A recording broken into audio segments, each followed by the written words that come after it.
Yeah, yeah.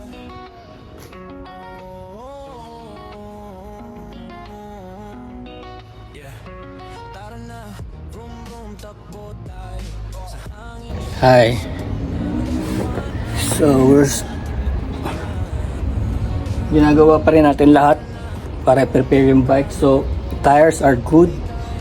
Ganda pala pagka yung front and rear na tire pares ng brand. So this is Leo Raptor economy tire, pero nagulat ako, okay siya. Yung una yatang inano ko is Kyla yata yung pangalan ng una kong tire na nabili. Medyo madulas, matigas talaga yung pagka rubber niya. Pero ito Leo Raptor, maganda yung rubber niya sa murang halaga. So harap at likod, ito yung 2.275, sa likod is 300 or 2.75 or 3.00 ang nakalagay sa tire niya. Okay siya, isang linggo ko nang ginamit. Nakakatuwa nga gamitin.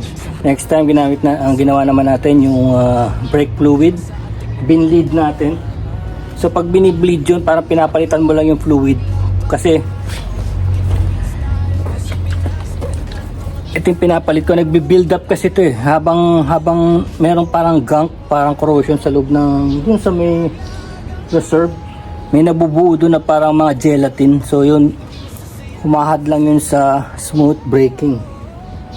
So kailangan palitan yun. So pinapalitan ko yan from time to time para walang biglang braking.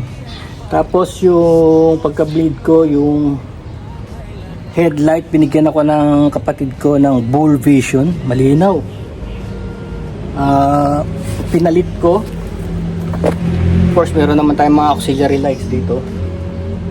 So gumagana naman niya. Kala yung Bull Vision, maganda siya. Hindi siya siguro makikita ngayong umaga, no? Pero pinakita sa akin ng utol ko nung gabi, maliwanag siya. Ngayon, ang gagawin natin, may mga problema, siguro may problema rin kayo na ganito, na yung mga tornilyo nyo. Ito nga, nagulat ako maluwag na pala ito. Kasi syempre gaganyan to habang biyahe, no?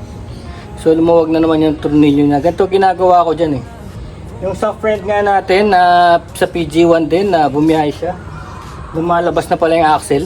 Yung malaking nut, yung mahabang nut na humahawak dun sa swing arm. Yung swing arm yung humahawak sa gulong sa likod.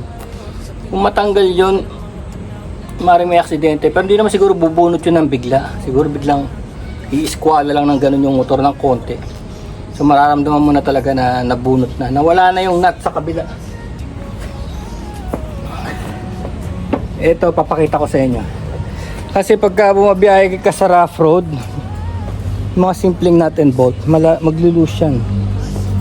Ito ito yung sinasabi ko, pag nabunot yan, itong buong swing arm, ito yung swing arm itong buong swing arm, atras yan. Pero syempre hindi naman siguro bigla kasi may nakakabit na chain, no? Pero delikado pa rin yun. So mangyayari sa biyahe mo, meron nga kaming yung biyahe minsan Sambales, no? Siguro sa haba ng biyahe, haba talaga pa, 175 km tuloy-tuloy, nalaglag yung tambucho, nalaglag. Tapos yung mga tornilyo nawala na. Naganap pa kami ng parang auto supply shop para makuha yung mga nuts na yun, pero Holy Week nun kaya nahirapan din kami. Ang ganito ginagawa ko dyan, pinaka-solution ko dyan, of course sasabihin nila yung parang Loctite. Alam niyo yung brand na Loctite, Loctite, Loctite. Yun yung brand na gumagawa ng locking system. Lalagay mo yun sa tornilyo mo para mag-lock siya. Kaya lang American brand yun, tsaka medyo mahal kasi industrial grade yun Ito ginagawa ko, ito pag-ayan yan yung headlight, nagpalit tayo, nakatingala, no? Ito, yan, gagawin ko ito, alam niyo naman to, glue stick, diba? Yan.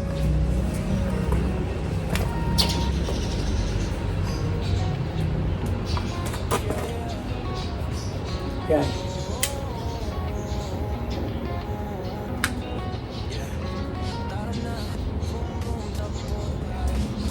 Yan, ilalagay ko yan doon.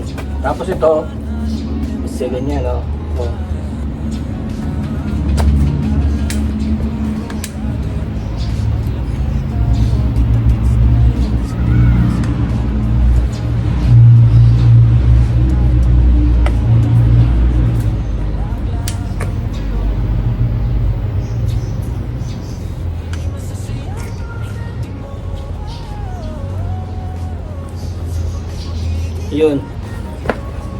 Glue stick lang naman yan, hindi siya kakapit talaga sa bakal. Kaya lang, in time na may vibration, pipigilan niya.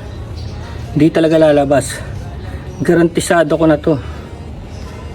Tapos kung tatanggalin mo na yung nut, no problem, kasi kaya naman niyang tanggalin to dahil glue stick na lang. So, di ba?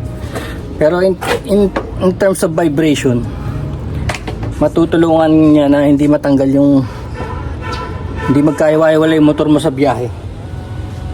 So yung ginagawa ko. Tapos kung gusto nyo pa talagang na walang aberya, kasi ultimo engine support, ano yan, kakalas yung makina mo. Dahan-dahan malalaglag yung mga bolts. So yung iba, kasi nandiyan na yung bolt, no? Nilalagyan nito zip tie, nilalagyan ng zip tie. Sigurado pag may zip tie hindi lalabas yung yung nut. So yun ang mga tips ko sa inyo, kasi habang naka-steady na ganyan, kala nyo everything's okay. Vibration, maglulusen up ng mga nuts nyo. Vibration, hindi lang pati yung yung motor, pati kayo, pati yung rider maglulusen up, sasakit yung mga buto nyo. Kaya nauuso yung mga dampers, no? Dampers, may nauusong damper para sa manibela, sa upuan. Alam nyo naman yung upuan, alam, malambot yung upuan. Tapos sa stepper, ito yung sa akin, tinatanggal na, sorry na, sa bunot. Pero dapat may rubber dyan. Tapos sa handles to, may nabibiling ganito, second, para hindi mabaklas yung buto mo.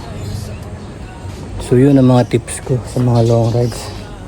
Ayan, magbo-vulcanize tayo ng mga bikes na bunot, masira eh. Yun.